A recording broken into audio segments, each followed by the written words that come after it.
అందరికీ ప్రభునామముల వందనాలు. యేసయ్య నామానికి స్తోత్రం కలుగును గాక. హల్లెలూయా. ఈరోజు 25వ రోజు మనం లెంట్ డేస్లో మనం ఆల్రెడీ పొరుగువానిని ప్రేమించుట అనేటటువంటి అంశాన్ని మనం ప్రారంభించాం. సోమవారం రోజున పరిచయాన్ని మాట్లాడుకున్నాం. నిన్నటి దినాన ప్రతి క్రైస్తవుడి బాధ్యత సత్క్రియలు జరిగించుట అనేటటువంటి అంశాన్ని మనం ప్రారంభించాం. దాన్ని కొంత అవగాహనలోకి తీసుకున్నాం. ప్రతి క్రిస్టియన్ బాధ్యత సంఘాన్ని లేకపోతే సమాజం పట్ల సామాజిక స్పృహ కలిగి సమాజానికి ఎంతో కొంత మేలు చేయటం అనేది ప్రతి క్రైస్తవుడి యొక్క బాధ్యత అయి ఉన్నదన్న సంగతిని మనం మాట్లాడుకున్నాం. ఈరోజు సంఘ బాధ్యత ఏంటి? భూమి మీద ఆయన రాజ్యంగా పిలువబడే సంఘం యొక్క బాధ్యత సమాజం పట్ల ఎలా ఉంటుంది, ఎలా ఉండాలి? అసలు ప్రతి సంఘం సమాజ సేవలో ఏ విధంగా పార్టిసిపేట్ చేయాలి? నలుగురికి ఉపయోగపడేటటువంటి పరిస్థితుల్లో సంఘాలు ఉండాలా వద్దా? ఇలాంటి సంగతులన్నీ కూడా మీకు అర్థం కావాలి. సంఘము అనగా భూమి మీద దేవుని యొక్క లేకపోతే రాజ్యంగా పిలువబడేటటువంటి పరిస్థితులు ఉన్నాయి. మీకు ఒక పదాన్ని జ్ఞాపకం చేసి ఇక ఈ అంశాన్ని నేను మీతో మాట్లాడడానికి ప్రయత్నం చేస్తాను. గలతీయులకు రాసినటువంటి పత్రిక 6వ అధ్యాయం 2వ వచనాన్ని ఒకసారి మీరు చూడండి. ఒకని భారము ఒకడు భరించి ఇలాగున క్రీస్తు నియమమును పూర్తిగా నెరవేర్చుడి అనే మాట మీరు ప్రధాన అంశంగా తీసుకునండి. ఒకని భారాన్ని ఒకడు ఏం చేయాలి? భరించి క్రీస్తు నియమాన్ని పూర్తి చేయాలి. ఒకళ్ళ భారాన్ని ఒకళ్ళు భరిస్తూ క్రీస్తు నియమాన్ని మనం సంపూర్తి చేయాలి. ఈ పదాన్ని ఆధారం చేసుకొని ఈ వాక్యాన్ని మనం ధ్యానం చేసుకుందాం. గలతీ సంఘానికి మాట్లాడుతున్నటువంటి మాట, మీరు ఒకరి భారాన్ని ఒకళ్ళు భరించాలి. అయితే మీరు సంఘంలో ఉన్నటువంటి వారి ఎడల, సంఘం వెలుపట ఉన్న వారి ఎడల ఒకరి భారాలను ఒకళ్ళు భరించేటటువంటి స్థితిలో పరిస్థితుల్లోనే మీరందరూ ఉండాలి అనేది పౌలు యొక్క ఉద్దేశమై ఉంది. నిజమే, సంఘంగా కలిసినప్పుడు మనం ఒక్కళ్ళగా చేయాలి. ఒక్కళ్ళగా చేయలేనటువంటి భారభరితమైనటువంటి పనులు అందరంగా కలిసి సమాజానికి ఎంతో కొంత మేలుని మనం జరిగించాలి. వ్యక్తిగతంగా నేను చేయాల్సిన బాధ్యత నేను చేయాలి. సంఘంగా కలిసినప్పుడు సంఘం లోపల ఉన్నవారి అయినా సంఘం వెలుపట ఉన్నవారి ఎడలైనా ఒకరి భారాలను ఒకరు మనం భరించుకుంటూ మనం ముందుకెళ్లాల్సినటువంటి పరిస్థితిలో ఉన్నాం. సంఘము అనేటటువంటి ఆయన రాజ్యం సమాజానికి తోడ్పడాలి. బైబిల్లో కొన్ని సంఘాలు ఏ విధంగా తోడ్పడ్డాయో, ఏ విధంగా ఉపయోగపడ్డాయో అన్న సంగతుల్ని మనం జ్ఞాపకం చేసుకుందాం. సంఘము అనగానే మొట్టమొదటి సంఘం మనకి అపోస్తలుల కార్యాలు 2వ అధ్యాయంలో మనకి కనిపిస్తుంది. ఆ 2వ అధ్యాయంలో 3000 మంది రక్షించబడిన తర్వాత జరిగిన ఒక అద్భుతాల్లో ఇదిగో అందరూ ఒక్క సంఘంగా ఏర్పరచబడ్డారు. దీన్ని ఎర్లీ చర్చ్ అని అంటారు, లేకపోతే ఆదిమ సంఘం అని మాట్లాడుతూ ఉంటారు. ఆదిమ సంఘం అని ఎప్పుడు మీకు వచ్చినా, ఆ పదం ఎప్పుడు మీకు వినపడినా దాని అర్థం అపోస్తలుల కార్యాలు 2వ అధ్యాయంలో ఏర్పడినటువంటి 3000 మంది సమకూర్చబడి ఏర్పడినటువంటి సంఘంగా మీరు గుర్తించవచ్చు. ఆదిమ సంఘం యొక్క పనులు మీరు గమనించండి. 2వ అధ్యాయము 44-45 వచనాన్ని మీరు జాగ్రత్త చూడండి. విశ్వసించిన వారందరూ ఏకముగా కూడి తమకు కలిగిందంతయు సమిష్టిగా ఉంచుకునేది.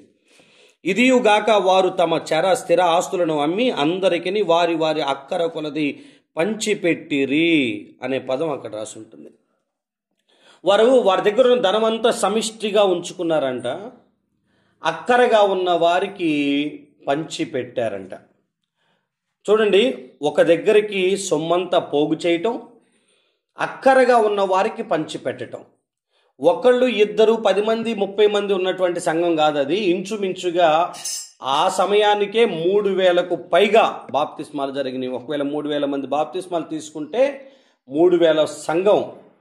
ఈ 3000 సంఘంలో ఎవరు లేని వాళ్ళు, ఎవరు కలిగిన వాళ్ళు అనే అంశమే వస్తే ఎలా సాధ్యమైంది వీళ్ళకి? ఇదిగో ఇతనికి లేదు, ఇతనికి ఉంది, ఈమెకి లేదు, ఈమెకు ఉందని ఎలా వాళ్ళు గుర్తుపట్టారు అని అంటే, ప్రతి ఇండివిజువల్ పర్సన్తో సంఘానికి సరైన పరిచయాలు ఉన్నాయి. ఈ రోజుల్లో మన సంఘానికి వచ్చేటటువంటి వారిలో వారు ఏ స్థితిలో ఉన్నారో, ఆర్థికంగా ఎలా ఉన్నారో, ఆరోగ్యంగా ఎలా ఉన్నారో, ఆధ్యాత్మికంగా ఎలా ఉన్నారో, సంఘంలో ఉన్నటువంటి తోటి వారి గురించి పక్కనున్న వారికి కూడా ఏ విషయం తెలియదు. చిన్న సంఘాలు చాలా దీవెనకరమైనటువంటి సంఘాలు పెద్ద సంఘాలతో పోలిస్తే. మాస్ కాంగ్రిగేషన్ ఉన్నటువంటి ఏ చర్చినైనా చూడండి, ప్రజలు వస్తుంటారు పోతుంటారు తప్ప ప్రతి ఒక్కరి మీద ఒక శ్రద్ధ, లేకపోతే ప్రతి ఒక్కరి పట్ల ఒక అవగాహన అంటూ ఆ సంఘాలకి ఉండటం చాలా కష్టతరమైనటువంటి విషయం. కానీ ఈ సంఘం నేటి పెద్ద మాస్ కాంగ్రిగేషన్ సంఘాలకి ఒక మోడల్గా, ఒక మాదిరిగా ఉంది. ఎలాంటిదంటే ఇంచుమించు 3000 మంది ఉన్న వారిలో ఎవరు లేని వారో ఆ సంఘం గుర్తించగలిగింది. ఆ లిస్ట్ అంతా వాళ్ళ దగ్గర ఉంది. మన సంఘంలో ఎవరు ఏ స్థితిలో ఉన్నారో కనీసం సంఘ బిడ్డలైనటువంటి మీకు అర్థం కావాలి. సంఘం యొక్క బాధ్యత సమకూర్చబడాలి, చప్పట్లు కొట్టాలి, పాటలు పాడాలి, ఆరాధన చేయాలి, వాక్యం వినాలి, తోచింది విత్తాలి, తర్వాత ఇక్కడి నుంచి వెళ్ళిపోవాలని మాత్రమే అనుకుంటే మాత్రం చాలా పొరపాటు. సంఘానికి ఇంకా చాలా పనులు ఉన్నాయి. 4 గోళ్ల మధ్యలో జరిగించేటటువంటి పనులు కొన్ని అయితే, నలుగురు మధ్యలోనికి వెళ్ళి 4 ఊర్ల మధ్యలోనికి వెళ్ళి చేయాల్సిన పనులు కొన్ని ఉంటాయి. లేని వారికి వారు ఏం చేశారంట, అక్కరగా ఉన్న వారందరికీ పంచిపెట్టారు. ఇక్కడ నాకు కొంచెం దేవుణ్ణి స్తుతించాలనుకున్నటువంటి విషయం ఏంటంటే 3000 మంది సంఘంలో ఎవరికి అక్కర ఉందో వాళ్ళందరూ ఒక లిస్ట్ అవుట్ని ప్రిపేర్ చేసుకున్నారు. కలిగి ఉన్న వాళ్ళందరూ సమిష్టిగా పెట్టుకున్నారు. ఇదిగో సమిష్టిగా ఉన్నటువంటి ధనాన్ని అక్కరగా ఉన్న వారికి పంచిపెట్టడం ప్రారంభించారు. ఇదిగో వీళ్ళకి ఈరోజు ఇది ఇద్దాం, ఈరోజు ఇది ఇద్దాం, ఇది ఇద్దాం, ఇది ఇద్దామని వాళ్ళ దగ్గర ఒక లిస్ట్ ఉంది. దాని పట్ల ఒక ఆలోచన వాళ్ళకు ఉంది. ఎర్లీ చర్చ్ ఈ విషయంలో ఖచ్చితంగా నిజంగా నేను చెప్తున్నాను సక్సెస్ అయిందనే అనాలి. వాళ్ళు 4గురికి ఉపయోగపడ్డారు. రండి 4వ అధ్యాయం దగ్గరికి 35వ వచనం లేదా 32 నుంచి 35 దాకా మీరు చదవటానికి ప్రయత్నం చేయండి. విశ్వసించిన వారందరూ ఏక హృదయమును ఏకాత్మయు గలవారై ఉండిరి. ఎవడనూ తనకు కలిగిన వాటిలో ఏదియు తనదని అనుకోలేదు. వారికి కలిగిందంతా వారికి సమిష్టిగానే ఉంది. ఇదియుగాక అపోస్తులుడు బహుబలంగా ప్రభువైన యేసు పునరుద్ధానాన్ని గురించి సాక్ష్యమిచ్చారు. దైవకృప అందరి యందు అధికంగా ఉంది. భూములైనా ఇండ్లైనా కలిగిన వారందరూ వాటిని అమ్మిన వాటి వెల తెచ్చి అపోస్తుల పాదముల యొద్ద పెట్టుచూ వచ్చరి. వారు ప్రతివానికి వాని అక్కర కొలది పంచిపెట్టిరి గనుక వారిలో ఎవరికిని కొదువ లేకపోయేను అని రాసుంటుంది. 2వ అధ్యాయంలో జరిగినటువంటి అద్భుతమే 3000 మంది సంఘం అని అంటే, ఇప్పుడు 3వ అధ్యాయంలో ఇంచుమించు 5000 మంది బాప్తిస్మాలు తీసుకున్నారు. మీరు 4వ అధ్యాయం 4వ వచనం చూడండి. వాక్యం వినిన వారిలో అనేకులు నమ్మిరి, వారిలో పురుషుల సంఖ్య ఇంచుమించు 5000 ఆయెను. మొదట 2వ అధ్యాయంలో మనకి ఎంతమంది రక్షించబడ్డారు? 3000 మంది రక్షించబడ్డారు. ఇప్పుడు 3వ అధ్యాయంలో జరిగిన అద్భుతం వల్ల ఎంతమంది రక్షించబడ్డారు? కుంటివాని స్వస్థత ద్వారా అంటే 5000 మంది పురుషులు రక్షించబడ్డారు. పురుషులు 5000 మంది, ఇక్కడ ఒక 3000 మంది. యూదులకున్న అలవాటు ఏంటంటే పురుషులను మాత్రమే లెక్క పెడతారు, స్త్రీలను చిన్నపిల్లలను వాళ్ళు లెక్కలోనికి తీసుకోరు. ఒక సెనగోగు సమాజ మందిరం ఏర్పాటు చేయాలన్నా కూడా స్త్రీలు ఎంతమంది ఉన్నారనేది ముఖ్యం కాదు, 12 మంది కనీసపు పురుషులు ఉంటేనే సంఘం ఏర్పడాలి. లేకపోతే అసలు ఆ సెనగోగుని ఏర్పాటు చేయడానికి వీలు లేదు. కనీసం 12 మంది ఉంటేనే ఒక సెనగోగు అంటే, లేకపోతే సమాజ మందిరం, లేకపోతే ఆ రోజులు జరిగించేవాళ్ళు కాదు. సో ఇంచుమించుగా 3-5 అనుకున్నా 8000, స్త్రీలందరినీ కలిపిన ఒక 15-20 వేల మంది సంఘం అనుకున్నా కూడా 20,000 మందిలో ఎవరు ఏ స్థితిలో ఏ అక్కర్లో ఉన్నారనేది ఆ సంఘానికి ఎలా అర్థమైందో తెలియదు. కానీ అసలు వాళ్ళ స్ట్రాటజీ ఏమేమి రాసుకున్నారో నాకు తెలియదు. లేదా వస్తున్నటువంటి వాళ్ళు, చేర్చబడుతున్నటువంటి వారు ప్రతి ఒక్క వివరాలను వాళ్ళు ఖచ్చితంగా మెన్షన్ చేసుకున్నారా? ఇదిగో ఈమె రక్షించబడింది, ఈమె పేరు ఇది, ఈమె ఊరు ఇది, ఈమె ఫోన్ నెంబర్ ఇది, ఈమె స్థితిగతులు ఇవి, ఈమె చేసే వృత్తి ఇది, వీరి కుటుంబ పరిస్థితులు ఇవని వాళ్ళ దగ్గర ఎంత డేటా కలెక్ట్ చేసి పెట్టుకున్నారా? ఈ పని చేయమని వారిని ప్రేరేపించింది, ఈ పని చేయటానికి వారు పురుకొల్పబడింది దేన్ని బట్టి, ఏ మోడల్ని బట్టో నాకైతే అర్థం కాదు. ఎందుకంటే వాళ్ళకి ముందు ఇంకో సంఘం లేదు, ఆ సంఘాన్ని చూసి వీళ్ళు నేర్చుకున్నారు అంటానికి. మొదటి సంఘమే ఎంత మాదిరికరంగా ఉందో మనం అర్థం చేసుకోవడానికి ప్రయత్నం చేయాలి. మాదిరికరమైనటువంటి సంఘం ఎర్లీ చర్చ్. వాళ్ళు పంచిపెట్టారు, అక్కరగా ఉన్న వారికి పంచిపెట్టుకుంటూ వచ్చారు. సంఘం మీరు కూడా గుర్తుపెట్టుకోనండి, మనకు ఉండేటటువంటి ఈ కొద్ది మందతో ఎవరు ఏ స్థితిలో ఉన్నారో, ఎవరికి ఏ అక్కర్లో ఉన్నారో మనం గుర్తించగలగాలి. దానికోసం ప్రార్థించి వారికి మనం చేయగలిగినటువంటి సహాయాన్ని మనం చేయగలగాలి. అందరికీ లోటు ఉంటుంది అంటానికి లేదు, అలా అని అందరూ సమృద్ధిగా ఉంటారంటానికి కూడా వీలు లేదు. సంఘం కదా, అందరూ ఉంటారు. లేని వాళ్ళకి ఉన్నవాళ్ళు సహాయం చేయడానికి ప్రయత్నం చేయాలి.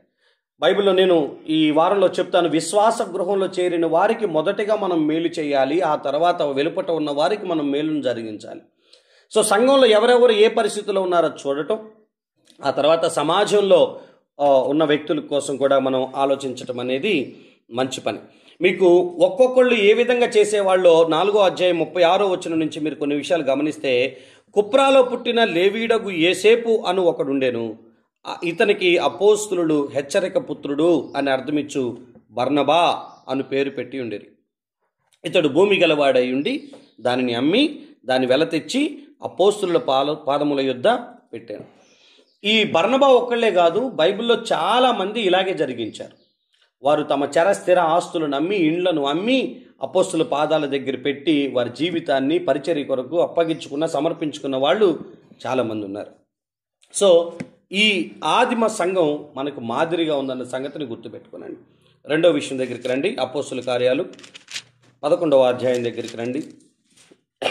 27 నుంచి 30 వచనాల వరకు మరొక సంఘాన్ని గురించి మనం మాట్లాడుకుందాం. మొదటి సంఘం ఆదిమ సంఘం. ఈ సంఘం అక్కరగా ఉన్న వారికి సహాయం చేస్తూ పంచిపెడుతూ వచ్చింది, క్రీస్తు ప్రేమను చూపిస్తూ వచ్చింది. 27వ వచనంలో ఇలా రాస్తుంది, ఆ దినముల యందు ప్రవక్తలు యెరూషలేములో నుండి అంతియోక్యకు వచ్చిరి. వారిలో అగబు అను ఒకడు నిలవబడి భూలోకమంతటా గొప్ప కరువు రాబోచున్నదని ఆత్మ ద్వారా సూచించాను. అది క్లౌదియా చక్రవర్తి కాలమందు సంభవించాను. అప్పుడు శిష్యులలో ప్రతి వాడును తన శక్తి కొలది యోదయాలో కాపురమున్న సహోదరులకు సహాయం పంపుటకు నిశ్చయించుకునేను. అలాగున చేసి బర్నబా, సౌలు అను వారి చేత పెద్దల యొద్దకు దానిని పంపిరి అని రాసుంటుంది. అంతియోక్య సంఘం చేసినటువంటి ఒక మంచి పని ఏంటో తెలుసా? ఇదిగో ఒక ప్రవక్త వచ్చి, అగబు అనే ప్రవక్త వచ్చి ప్రవచించాడు. ఏంటి ఆ ప్రవచనం అని అంటే, రాబోతున్న కాలంలో గొప్ప కరువు సంభవించబోతుంది అని. అప్పుడు వెంటనే వీళ్ళు ఆలోచించింది ఏంటంటే, మరి అలాంటప్పుడు యోదయాలో ఉన్నటువంటి పరిశుద్ధుల పరిస్థితి ఏంటి, యోదయాలో ఉన్నటువంటి దేవుని బిడ్డల, దేవుని సేవకుల పరిస్థితి ఏంటి అని అంతియోక్యలో ఉన్నటువంటి వీరందరూ డబ్బులు సమకూర్చారంట, పోగు చేశారంట. అదంతా తీసుకెళ్ళి పౌలు, బర్నబా చేతిలో పెట్టి, ఇది తీసుకెళ్ళి యెరూషలేములో ఉన్న పెద్దల చేతులకి ఇవ్వండి, పరిశుద్ధులకి ఎక్కడా కూడా కరువు అనేది రాకుండా సహాయం చేయండి అని. వీళ్ళు మాత్రమే కాదు, ఎక్కడో కరువు రాబోతుంది, ఎక్కడో ఉన్న వ్యక్తులు బాధపడతారు, ఎక్కడో ఉన్న వ్యక్తులు ఇబ్బంది పడతారు. మనమైతే సమృద్ధిగా ఉన్నాం కాబట్టి లేమిలో ఉన్నటువంటి వారికి మనం ఎంతో కొంత సహాయం చేయాలనేటటువంటి దృక్పథం వారికి కలగటం అనేది చాలా మంచి విషయం. అంటే తెలియటం వేరు, ఇన్ఫర్మేషన్ రావటం వేరు, ఆ ఇన్ఫర్మేషన్ తీసుకొని హెల్ప్ చేయటం వేరు. మనకు కూడా తెలుసు సోమాలియా ప్రాంతపు ప్రజలు ఎంత ఇబ్బందికరమైన పరిస్థితుల్లో ఉంటారు. మనకు కూడా తెలుసు కొంచెం ఆ గుడిసెల్లోనికి వెళ్తే ఎలాంటి పరిస్థితులు ఉంటాయో. మనకు కూడా తెలుసు మన ఆడకట్టలో, మన గల్లీలో ఉండేటటువంటి వ్యక్తుల్లో ఏ ఇల్లు బాగా సఫర్ అవుతుందో, ఏ ఇంట్లో తిండి లేకుండా బాధపడుతున్నారు. మనకు తెలియక కాదు, చేసే మనసు లేక అంతే. సంఘం దృష్టి దాకా తీసుకొని రారు, మన విషయం మనం దాకా ఆలోచించాం. ఎప్పుడైనా గుర్తుపెట్టుకోనండి, సంఘంగా 10 మంది ఉన్నాం కదా, ఒక్కళ్ళంగా చేయగలిగే విషయం అయితే ఒక్కళ్ళంగా చేయాలి. ఒక్కళ్ళంగా కాక అనేకులంగా ఉన్నటువంటి పరిస్థితుల్లో అందరం కలిసి చేస్తే పని అవుతుంది అనుకున్నప్పుడు సంఘం అంతా కలవగలగాలి. అప్పుడు ఖచ్చితంగా సమాజానికి మన ద్వారా ఒక ఉపయోగకరమైనటువంటి కార్యం జరుగుతుంది. అంతియోక్య సంఘమైన, ఆది సంఘమైన ఈ పనులు జరిగించారు. మీకు మరొక విషయాన్ని కూడా జ్ఞాపకం చేస్తాను రండి. కొరింథీయులకు రాసినటువంటి మొదటి పత్రిక 16వ అధ్యాయం 4వ వచనం. ఇక్కడ కొరింథీ సంఘం చేసినటువంటి పనిని కూడా మీరు గమనించండి.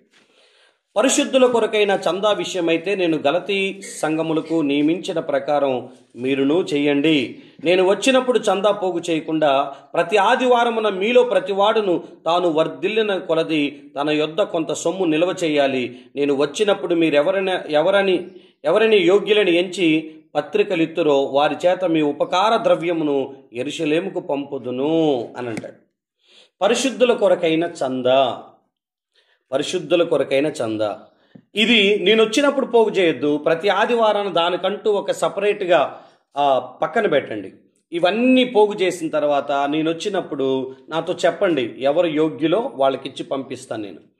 మీరు ఒకళ్ళు రికమెండ్ చేయండి, అదంతా కౌంట్ చేసి ఇచ్చి పంపించేస్తానని. మీకు కొంచెం అర్థం కావాలంటే ఇప్పుడు సిఎస్ఐ చర్చి మోడల్ మీకు అర్థం కావాలి. సిఎస్ఐ చర్చీలు ఎలా నడిపించబడతాయనంటే, చర్చి ఎస్టాబ్లిష్ అవుతాయి అన్ని చోట్ల. సిఎస్ఐ చర్చిలో సభ్యత్వం అనేటటువంటి ఒక అంశం పెడతారు. ఆ సభ్యత్వం ద్వారా కలెక్ట్ అయినటువంటి డబ్బంతా కూడా ఇదిగో ప్రధాన చర్చి అయినటువంటి లేదా ఫస్ట్ ప్రెస్బిటేరియన్ దగ్గరకు, అక్కడి నుంచి డైరెక్ట్గా మెదక్ దాకా ఆ సొమ్ముని తీసుకొని వెళ్తారు. ఆ మెదక్లో ఉన్నటువంటి పెద్దలందరూ ఏం చేస్తారంటే కూర్చొని ఆ డబ్బు అంతటిని ఎక్కడెక్కడైతే సేవలు జరిగిస్తున్న సేవకులు ఉన్నారో వాళ్ళకి శాలరీస్గా డివైడ్ చేస్తూ వాళ్ళకి పంపిస్తూ ఉంటారు.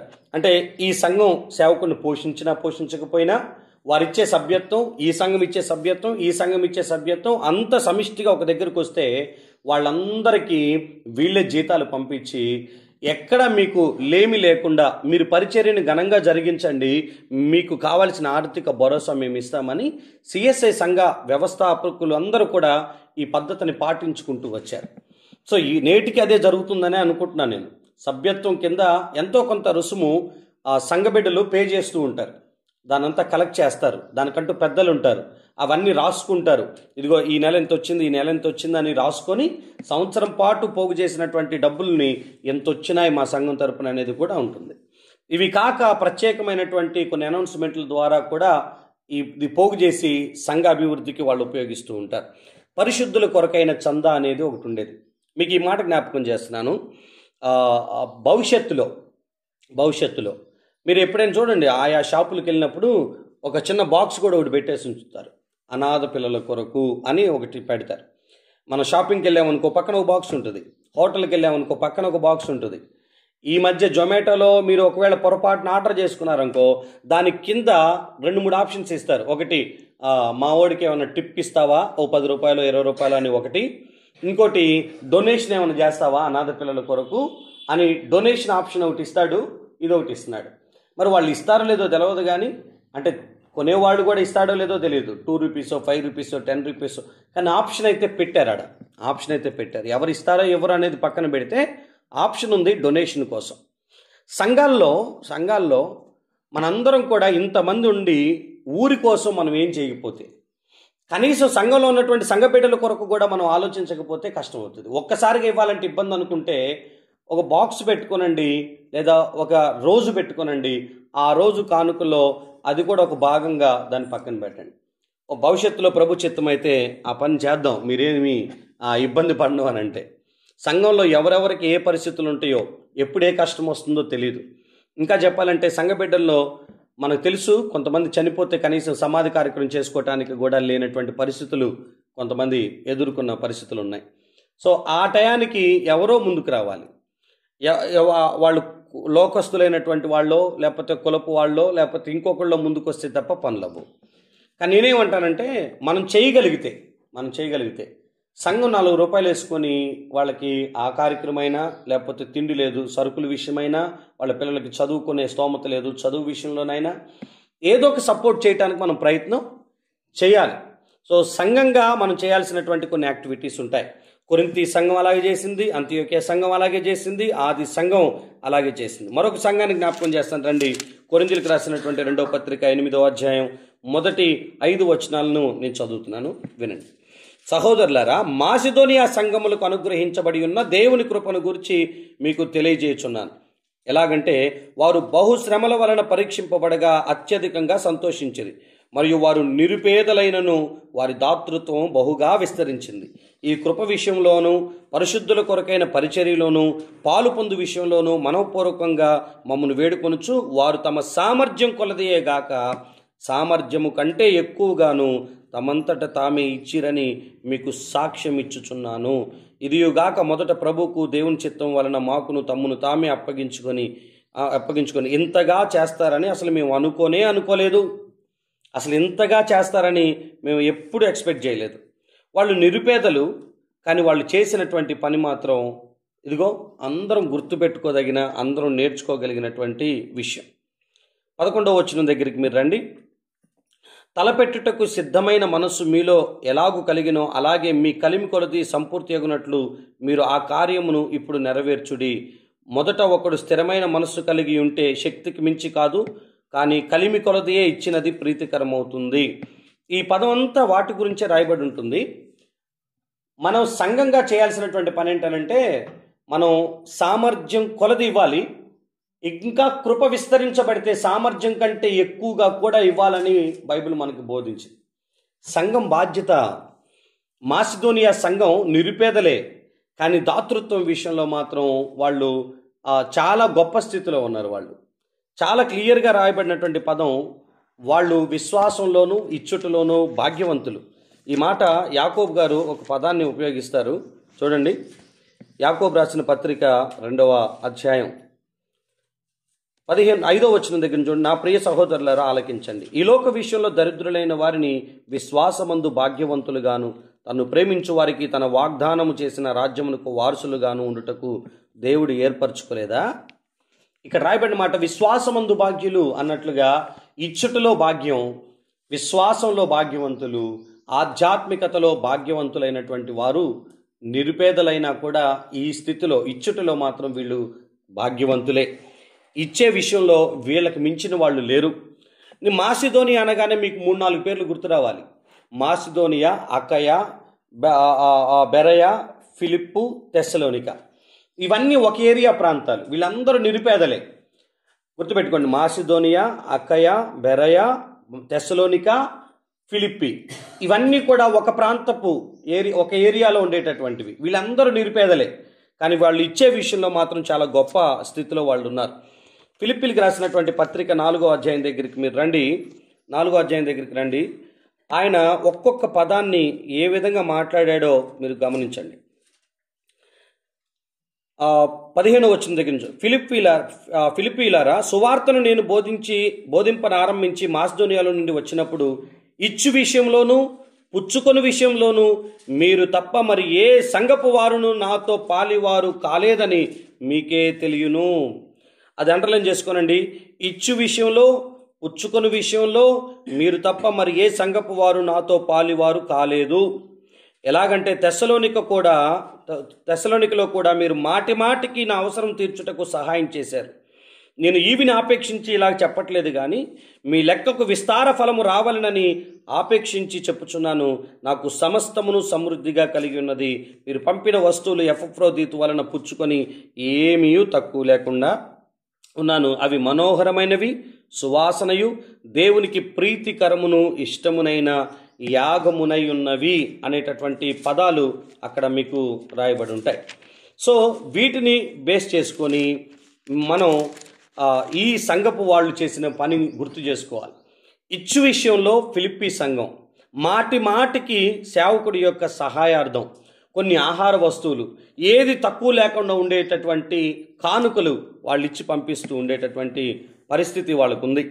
నేను మీతో ఈ సంఘాల గురించి ఎందుకు చెప్తున్నానంటే, మాసిదోనియా అయినా, ఫిలిప్పి అయినా, అంతియోకియా అయినా, ఆది సంఘం అయినా, వీళ్ళు కొరింథీ అయినా, వీళ్ళందరూ ఈ విధమైన పరిచర్యలో ఉన్నారు. సంఘానికి మనకు తెలియాలి, మనం ఇతరులకి ఉపయోగపడాలి అనేటటువంటిది. రోమా సంఘాన్ని కూడా చూడండి, 16వ అధ్యాయం మొదటి 2 వచనాలని ఒకసారి మీరు గుర్తు చేసుకోనండి. ఆడేమి రాస్తుంటే, కెంక్రేయలో ఉన్న సంఘ పరిచారకురాలగు ఫీబే అను మన సహోదరిని పరిశుద్ధులకు తగినట్టుగా ప్రభునందు చేర్చుకోనండి. ఎందుకు? ఆమెకు మీ వలన కావలసింది ఏదైనా ఉన్న ఎడల సహాయం చేయాలి అని ఆమెను గురించి మీకు సిఫారసు చేయుచున్నాను. ఆమె అనేకులకును నాకును సహాయకురాలై ఉండెను. రోమా సంఘంతో పౌలు చెప్తున్న మాట, నేను ఒక సేవకురాలను పంపిస్తాను.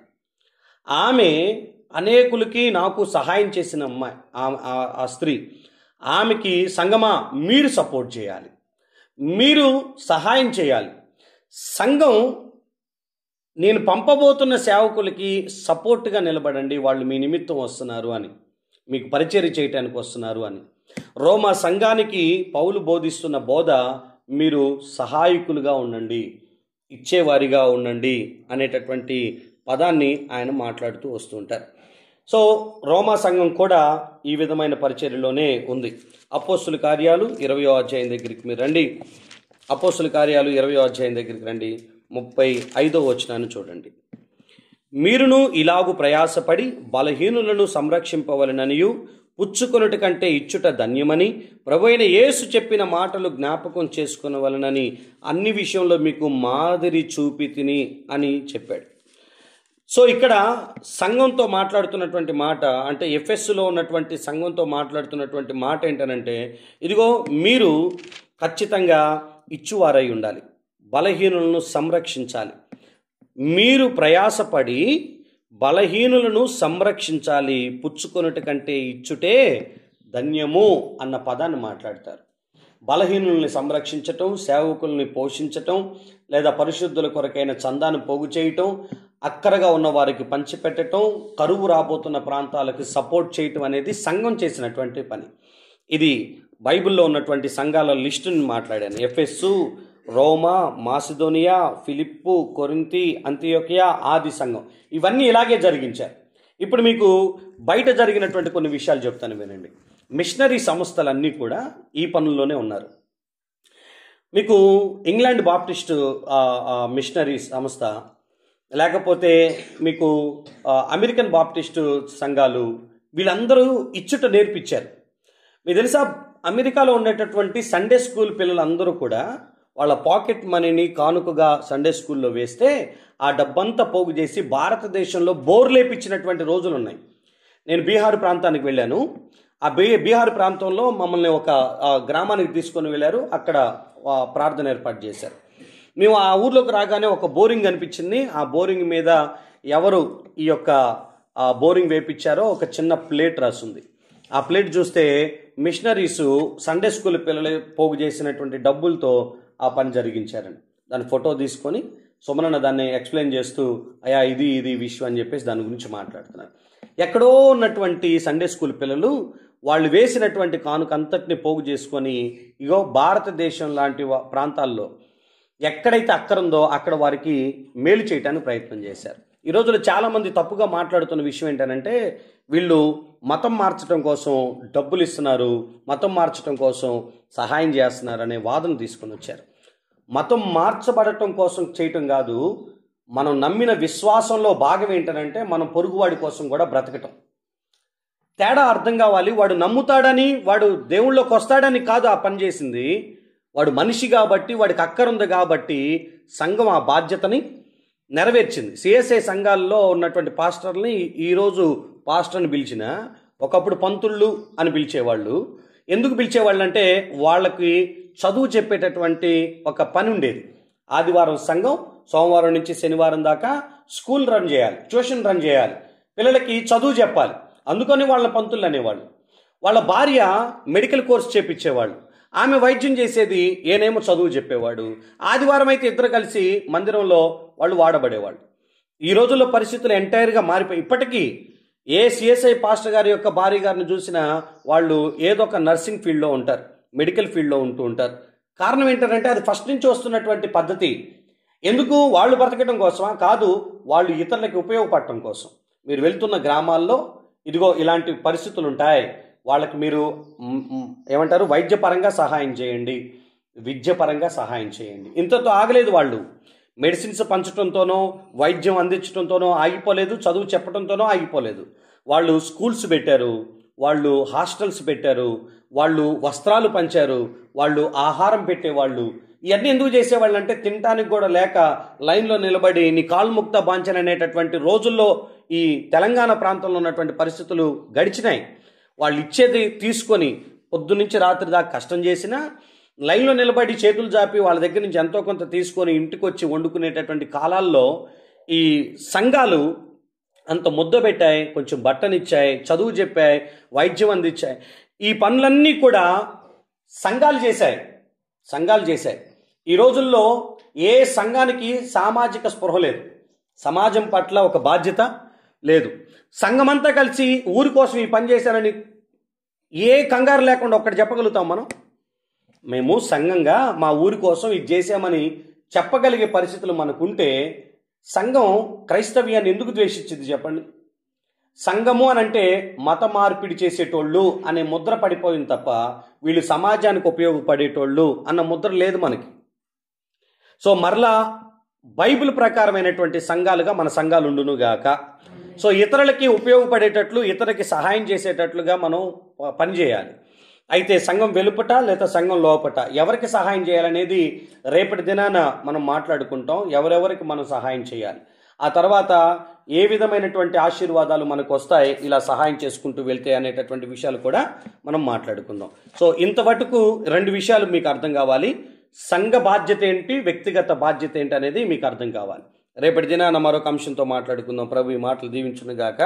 మోకరించండి, కళ్ళు మూసుకునండి, చిన్న ప్రార్థన చేసుకుందాం. మా ప్రభు అయిన యేసయ్య మీకు వందనాలు. ఈరోజు మీరు మాతో మాట్లాడిన ప్రతి మాట కొరకు స్తోత్రాలు. నిజమే ప్రభు, బైబిల్లో ఏ సంఘం కూడా ఆయన సమాజానికి, సంఘాలకి, ఆయన సంఘం లోపటి వారికి వెలుపటి వారికి ప్రయోజనకరంగా లేని స్థితిలో అయితే లేరు ప్రభు.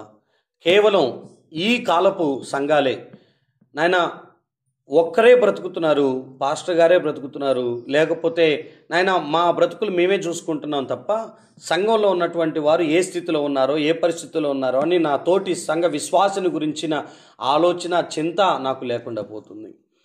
ఎందుకు వాళ్ళు ఇదే కట్టుకొని వస్తున్నారు, ఎందుకు వాళ్ళు ఇలాగే వస్తున్నారు, వాళ్ళ ఇంటి నేపథ్యం ఏంటి, వాళ్ళ స్థితి ఏంటి, వాళ్ళ ఆర్థికంగా ఉన్న పరిస్థితులు ఏంటి అని ఆలోచించటం మర్చిపోయారు. సంగమం మనం చాలా జరిగించవచ్చు. రోగంతో ఉన్న వారికి సహాయం చేయొచ్చు. ఇదిగో చదువుకోలేనటువంటి వారికి చదువు చెప్పించవచ్చు. అందరం కలిసి కరువులో ఉన్నటువంటి వారికి ఆహార సమృద్ధిని వారికి అందించవచ్చు. మనం ఏ విధంగా సహాయపడాలో తెలుసుకొని మరి ఆ విధంగా నలుగురం కలిసి, సంఘంగా కలిసి ఆ పని చేయటం మంచిది. పోగు చేశారు, వాళ్ళు ఒక దగ్గర తీసుకొని వచ్చారు, కలెక్ట్ చేశారు, వాటన్నిటిని డిస్ట్రిబ్యూట్ చేశారు. అయ్యో, పాతకాలపు సంఘాలు, మిషనరీ సంస్థలు ఈ విధంగానే పని జరిగించారు. ఛత్తీస్గఢ్, బీహార్ లాంటి ప్రాంతాలలో అయ్యో అనేక మంది ఈ విధమైనటువంటి పరిచర్యలు జరిగించి తోటి వారికి ఉపయోగపడ్డారు. అందుకే నేటికి సంఘాలను గుర్తు చేసుకోవాలనుకుంటే కృతజ్ఞత కలిగిన ప్రతి ఒక్కరూ వారు మాకు విద్య నేర్పించారు, వారు మాకు వైద్యం అందించారు, వారు మాకు ఆర్థిక భరోసానిచ్చారు, మాకు చదువు చెప్పి ఇదిగో ఉద్యోగాల్లో మేము నిలబడేటట్లుగా మాకు సహాయం చేశారు, మాకు లాంగ్వేజ్ నేర్పించారని వారిని గుర్తు చేసుకుంటూనే ఉంటారు. రాబోతున్న కాలంలో మన సంఘాలను ఊర్లు లేకపోతే సమాజం గుర్తు చేసుకునే అంత గొప్పగా సమాజానికి మనం ఉపయోగపడదుము గాక. నా తండ్రి మీకు వందనాలు. ఈ రీతిగా మీరు మాకు సహాయం చేయమని, ఈ విధంగా మా సంఘాలు ఉండినట్లుగా కృప చూపమని యేసు నామములో ప్రార్థన అడిగి పొందుకొనుచున్నాము తండ్రి. ఆమేన్.